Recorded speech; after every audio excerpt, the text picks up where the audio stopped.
کوئی انسان بھی سکھ میں نہیں ہے، تکلیف میں نہیں ہے، تک جو ہے وہ راحت میں نہیں ہے۔ تو یہ وہ چیزیں ہیں جس نے انسان کی زندگی کے اندر دکھ بھر دیا ہوا ہے۔ قیامت اور جنت کے اندر ایسا نہیں ہوگا، کسی کی زبان سے کسی دوسرے کو دکھ نہیں پہنچے گا، کوئی لغو اور بیہودہ بات ہوگی نہیں، نہ کسی کو کوئی جھٹلائے گا۔ ایک تو معنی اس کا یہ مستقل معنی ہے، اور دوسرا اس کا تعلق جو ہے وہ وقاسن دہاکا سے ہے کہ دنیا کے اوپر اگر کوئی شخص شراب پی لے تو اس شراب کی مستی ایسی ہے کہ انسان کے ہوش اور حواس اڑ جاتے ہیں اور وہ بیہودہ بکنے لگ جاتا ہے، اس کو تمیز نہیں رہتی، تمیز ختم ہو جاتی ہے۔ یہ خمر کو خمر اس لیے کہتے ہیں کہ یخامر العقل، یہ عقل کو زائل کر دیتی ہے۔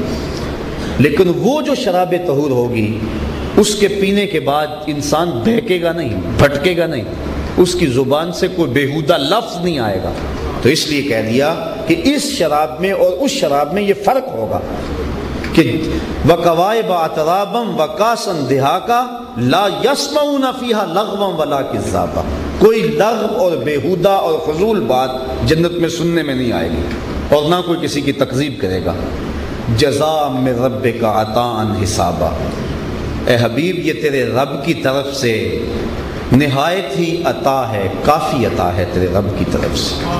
یہ پیچھے جو آپ نے سنا وہاں بھی جزا کا تذکرہ فرمایا، جہنمیوں کی جزا کا، تو وہاں یہ لفظ تھے جزاء وفاقا، انہیں پورا پورا بدلہ دیا جائے گا۔ جزاء وفاقا، توجہ چاہوں گا، انہیں پورا پورا بدلہ دیا جائے گا۔ لیکن یہاں کہا جزاء من ربک عطاء حسابا، جو جنتیوں کو بدلہ دیا جائے گا، کہا محبوب یہ تیرا رب دے گا انہیں۔ یہاں رب کا محبوب کی طرف نسبت کر کے کہا محبوب وہ جو سزا دی وہاں رب کا نہیں کہا، وہاں کہا جزاء وفاقا، وہاں پوری پوری سزا دی جائے گی، اور جہاں رحمتیں نازل ہوں گی درمیان میں محبوب کو بھی شامل کر دیا۔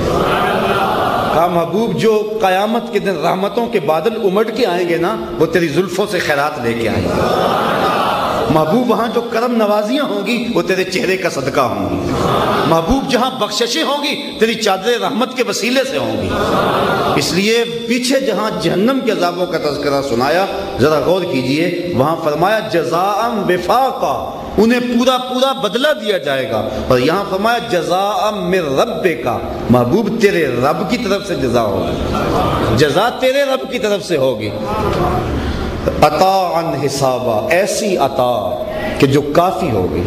عطاء حسابا کے تحت مفسرین نے لکھا، علامہ علوسی لکھتے ہیں، کہا عطائے حساب اس عطا کو کہتے ہیں کہ جب کسی کے اوپر کی جائے اور وہ سمجھتے ہی نہ ہو کہ مجھے اتنا ملے گا، تو جب اس کو انڈھیلا جائے، کرم کیا جائے، تو وہ توقع سے زیادہ ملے تو وہ کہے بس بس کافی ہو گیا، کافی ہو گیا، اور دینے والا بس ہی نہ کرے، دینے والا کہے ابھی تو کچھ بھی نہیں ہوا، ابھی تو بہت کچھ ہونے والا ہے۔ تو حضرت علوسی کہتے ہیں کہ جزائے جو ہے وہ عطائے حساب اس کو کہتے ہیں کہ جو لینے والا ہے اس کو اندازہ ہی نہ ہو کہ میرے اوپر کتنا کرم ہو سکتا تھا، تو وہ جب کرم ہو کہ بس بس بس میں رج گیا، لیکن وہ جو دینے والا ہے وہ کہے نہیں نہیں ابھی تو کچھ بھی نہیں ہوا، ابھی تو میرے کرم کے نزول کا آغاز ہوا ہے، کرم بالا کرم تو ابھی باقی ہے۔ تو کہا کہ محبوب تیرے صدقے اتنے کرم ہوں گے کہ وہ کہیں گے مولا بس بس، لیکن میرے کرم ان کے اوپر امٹتے چلے جائیں گے۔ ترمذی شریف کے اندر روایت ہے کہ جنت میں جنتی کو سب سے کم جگہ اس کو ملے گی جو سب سے آخر میں جائے گا۔ جہنم کے رگڑے سہ سہ کے، دکھ سہ کے، پھر آخر میں سب سے آخر میں جنت جائے گا، سب سے آخر جگہ اس کے پاس ہوگی، سب سے کم اور تھوڑی جگہ اس کے پاس ہوگی۔ کتنی ہوگی؟ دو پلاٹ ہوں گے، کنال کا پلاٹ ہوگا، پورا ایکڑ دے دیا جائے گا۔ تو حضرت امام ترمذی روایت لائے ہیں حضور نبی رحمت سے کہ آقا کریم نے فرمایا جو سب سے آخر میں جائے گا، سب سے آخر میں، اس کے پاس سب سے تھوڑی جگہ ہوگی، اور تھوڑی کتنی ہوگی؟ اس دنیا سے 7 گنا زیادہ ہوگی۔ اس دنیا کو 7 سے ضرب دے لو تو یہ اس کے پاس ہوگی جو سب سے آخر میں جائے گا، اور جو سب سے پہلے جائے گا اس کا اندازہ کون کر سکتا ہے؟ تو کہا عطا ان حسابا، ایسی عطا ہوگی بندہ کرے گا مالک بس کر، میں نے اتنا کیا کرنا ہے۔ تو مالک جو ہے وہ اس کے اوپر عطاؤں اور کرم نوازیوں اور اپنی رحمتوں کے سارے دروازے کھول دے گا، لیکن درمیان میں رکھا مصطفیٰ کو، جزاء من ربک، محبوب تیرا رب یہ کرے گا، تیرا رب یہ کرے گا۔ تو جس نے جنت لینی ہے تیری چوکھٹ پہ آ جائے، جس نے جنت لینی ہے وہ تیری راہوں پہ آ جائے، جس نے جنت حاصل کرنی ہے وہ تیری گلی میں جھولی پھیلا لے، اسے جنت عطا کر دوں گا، اور جو تیری گلی میں نہیں آتا محبوب اس کو جنت نہیں دوں گا۔ حضرت آدم علیہ السلام کی جب توبہ قبول ہوئی، اس کو حاکم نے مستدرک کے اندر لکھا، دیگر محدثین نے بھی اپنی اپنی کتب میں لکھا، جب توبہ ان کی قبول ہوئی تو کتنے سال، 309 سال روتے رہے غالباً، لیکن کرم نوازی نہیں ہو رہی تھی۔ پھر کیا کہا؟ اے اللہ اس نبی کے صدقے بخش دے جس کا نام محمد ہے صلی اللہ علیہ وسلم۔ اللہ تعالیٰ فرمایا آدم میں نے بخش دیا، لیکن ایک بات تو بتا، تو میرے اس نبی کو جانتا کیسے ہے؟ جا میں نے بخش دیا، غفرت لک، میں نے بخش دیا تجھے، لیکن یہ تو بتا کہ تو میرے محبوب کو جانتا کیسے؟ تو سنو حضرت آدم علیہ السلام نے کیا کہا۔ حضرت آدم علیہ السلام نے عرض کی یا اللہ جب تو نے مجھے پیدا کیا اور اپنی روح میرے اندر پھونکی، میری آنکھیں کھلی تو فراز عرش پہ میری نظر چلی گئی، تو میں نے تیرے نام کے ساتھ اس کا نام لکھا ہوا دیکھا، تو میں نے کہا کہ یہ کوئی معمولی ذات نہیں ہے جس کا نام اس نے اپنے نام کے ساتھ لکھا ہوا۔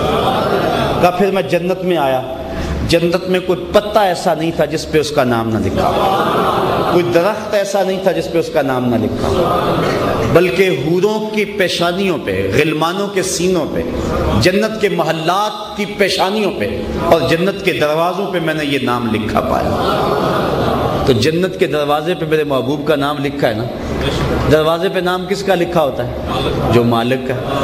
میرا آپ سے بڑا پیار ہے، آپ کا میرے سے بڑا پیار ہے۔ کتنے لوگ محبت سے فون کرتے ہیں، پیر کی محفل میں جاتے ہیں، میں مہینے کے بعد آتا ہوں، میں لوگوں کے محبتوں کے امٹتے ہوئے جذبات دیکھ کے شرمندہ ہوتا رہتا ہوں کہ میں تو اس قابل نہیں ہوں۔ آپ بڑی محبت میرے سے کرتے ہیں، لیکن کسی ایک نے بھی ایسا نہیں کیا ہوگا کہ مکان بنا کے میرا نام لکھ دیا ہو، چونکہ جس کا نام لکھا جائے اس کی ملک ثابت ہو جاتی ہے۔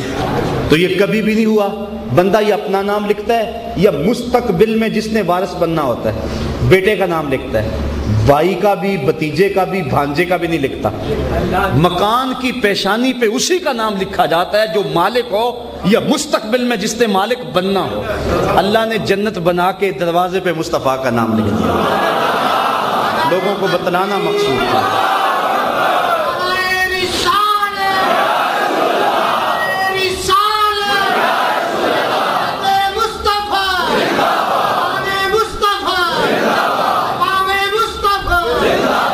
تو جنت کے دروازے پہ مصطفیٰ کا نام لکھا ہوا ہے، اور جہاں حضور کا نام لکھا ہو ٹھنڈ پڑتی ہے کہ نہیں؟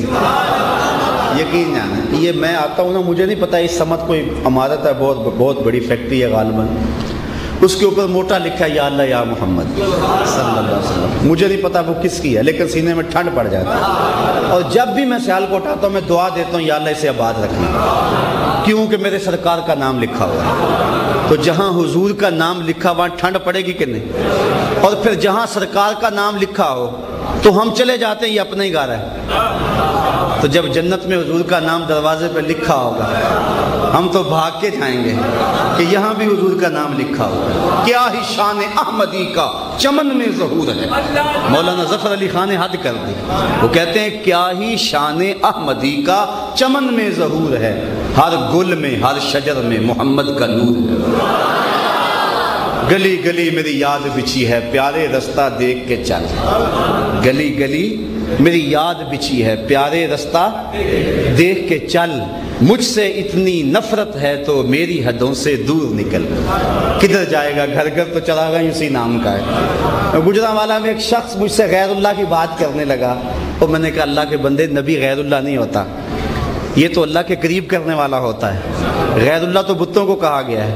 وہ کہتے ہیں نہیں، میں نے کہا اچھا چلو ٹھیک ہے، محبت سے میں نے کہا آپ سے ایک بات کرنا چاہوں گا. تم کہتے ہو جہاں غیر اللہ کا نام آ جائے وہ چیز حرام ہو جاتی ہے. میں نے کہا پھر جنت میں کیا کرو گے؟ یا تو پھر عقیدہ چھوڑنا پڑے گا تو یا پھر غیر اللہ کے نام سمیت جانا پڑے گا. تو یہ محبت کی باتیں ہیں. اس حوالے سے اگر ساتھی تھوڑا سا غور کر لیں, توجہ کر لیں, اس کے بغیر تو چارہ ہی نہیں ہے. اللہ نے جب جہنم کا تذکرہ کیا درمیان میں محبوب کا تذکرہ نہیں کیا, اور جب جنت کا تذکرہ کیا تو کہا جزاء من ربک. محبوب یہ تیرے رب کا کرم ہوگا, یہ تیرے رب کی عطا ہوگی, اور ایسی عطا ہوگی چونکہ درمیان میں تو آ گیا ہے, اتنی عطا ہوگی کہ وہ بس بس کریں گے کہ مالک ہم رج گئے ہیں, بڑا کرم ہو گیا ہے. لیکن کہوں گا نہیں, تم میرے یار کو ساتھ لے کے آئے ہو, میرے محبوب کے وسیلے سے آئے ہو, لہذا تم تھک بھی جاؤ لیکن میرے کرم برسنے سے تمہارے اوپر ختم نہیں ہوں گے, اور جنت میں اتنی کرم نوازیاں ہوں گی کہ جنتی حیرت میں ڈوب جائے گا. وہ پیچھے حور کا تذکرہ پڑا, ایک روایت میں آتا ہے جب جنتی حور کو دیکھے گا, ایک تصور تو باندھتا ہے نا کہ ایسی ہوگی ویسی ہوگی, لیکن جب دیکھے گا تو اس کے ہوش اڑ جائیں گے کہ میں تو تصور بھی نہیں کر سکتا تھا.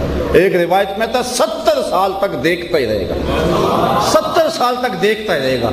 یہ اس پر کرم بالائے کرم ہوں گے, اور جو چاہے گا وَلَكُمْ فِيهَا مَا تَشْتَهِي. اللہ قرآن میں کہتا ہے جو چاہو گے تمہیں مل جائے گا. جنت میں جو مانگو گے تمہیں ملے گا. ریاض الجنہ میں بیٹھا تھا میں, جب حج عمرے پہ حاضری کا شرف نصیب ہوا 5-7 سال قبل کی بات ہے. ایک بہت مشکل سی بات تھی اور میں اس قابل بھی اپنے آپ کو نہیں سمجھتا تھا, لیکن لبوں پہ وہ دعا کی صورت میں آ گئی. چند لمحے گزرے کہ وہ دعا پوری بھی ہو گئی.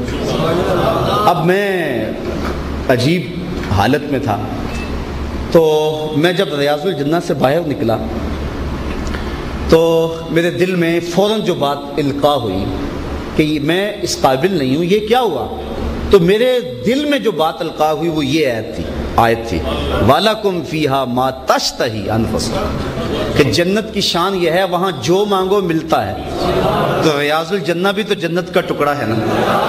تو حضور نے فرمایا کہ یہ جو ریاض الجنہ ہے ما بین قبری و روضتی روضۃ من ریاض الجنہ, یہ میرے منبر اور میرے جو ہے وہ روضہ کے درمیان جتنی بھی جگہ ہے یہ جنت ہے.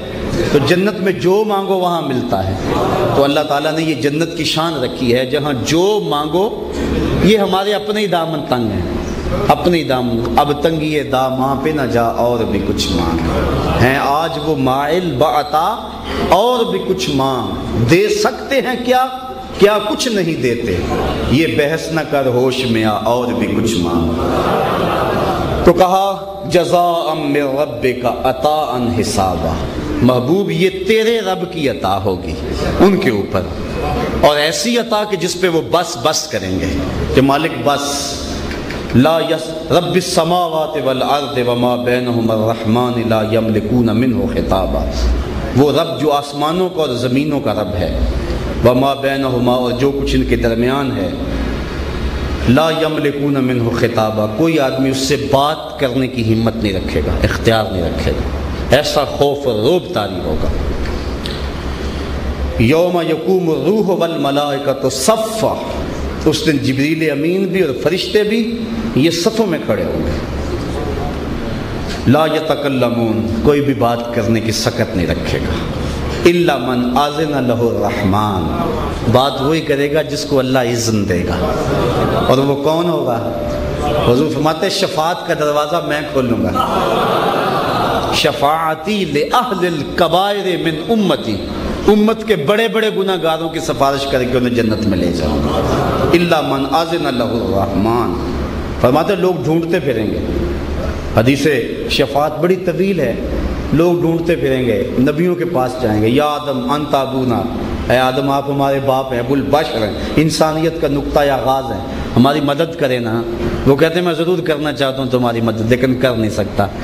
اس وقت نفسی نفسی, وہ کہیں گے اللہ اکبر اذهبوا الی غیری, یہ میرا کام نہیں, کسی اور کے پاس چلے جاؤ. پھر حضرت نوح علیہ السلام کے پاس, حضرت عیسیٰ علیہ السلام کے پاس, سب نبیوں کے پاس جائیں گے. جب حضرت عیسیٰ علیہ السلام کے پاس آئیں گے وہ کہیں گے تمہیں ایک در نہ بتا دوں جہاں سے کبھی بھی کوئی خالی واپس نہیں آیا, کوئی سائل خالی نہیں لوٹا. تو وہ حضور کی چوکھٹ بٹائیں گے.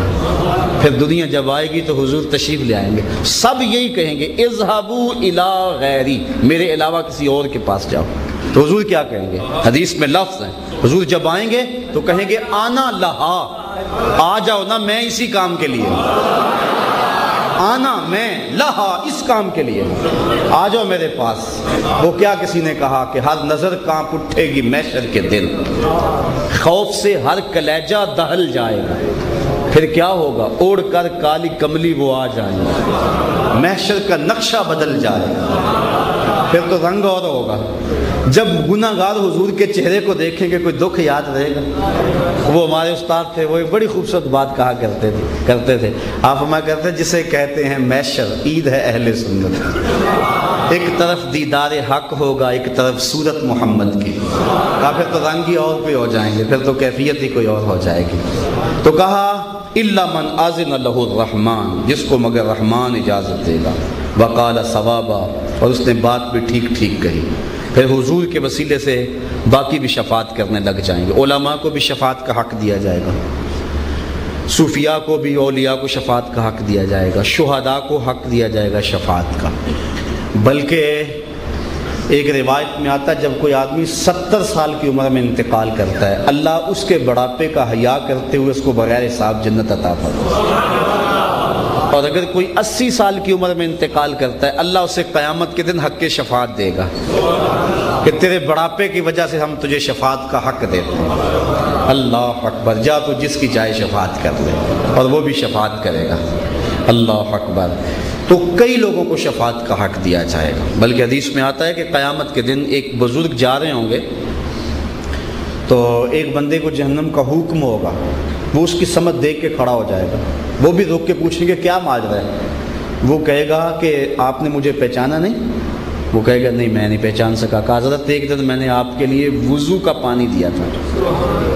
تو وہ شخص وہیں کھڑے ہو جائیں گے اور اللہ کی بارگاہ میں اس کی سفارش کریں گے اور اس کو لے کر جنت میں جائیں گے. اسی لیے اچھے لوگوں کی صحبت, ان کے ساتھ تعلق, ان کے ساتھ رشتہ محبت ضرور دنیا پہ بھی کام آتا ہے کہ انسان کی اصلاح ہو جاتی ہے, اور آخرت میں تو بالخصوص کام آ جائے گا.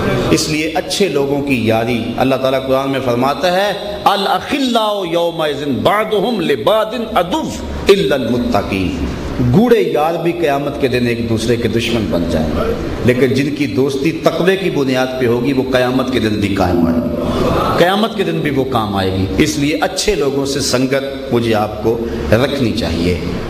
تو ایک تو اللہ اذن جس کو دے گا وہ شفاعت کر سکے گا, ورنہ خاموشی تاری ہے. اور سب سے پہلے سکوت کو حضور توڑیں گے, سب سے پہلے اذن حضور کو ملے گا. اور دوسرا اس کی سفارش, اس کے بارے میں سفارش مانی جائے گی جو سفارش کا اہل ہوگا.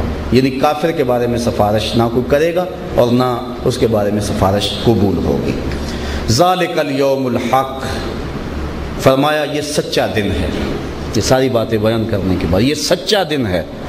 فمن شاء اتخذ الی ربہ مآبا, جو چاہے اپنے رب کی طرف راہ بنا لے. آج جو اپنے رب کے ساتھ تعلق جوڑ لے, رشتہ قائم کر لے, اس سے محبت استوار کر لے, آج اسے موقع ہے.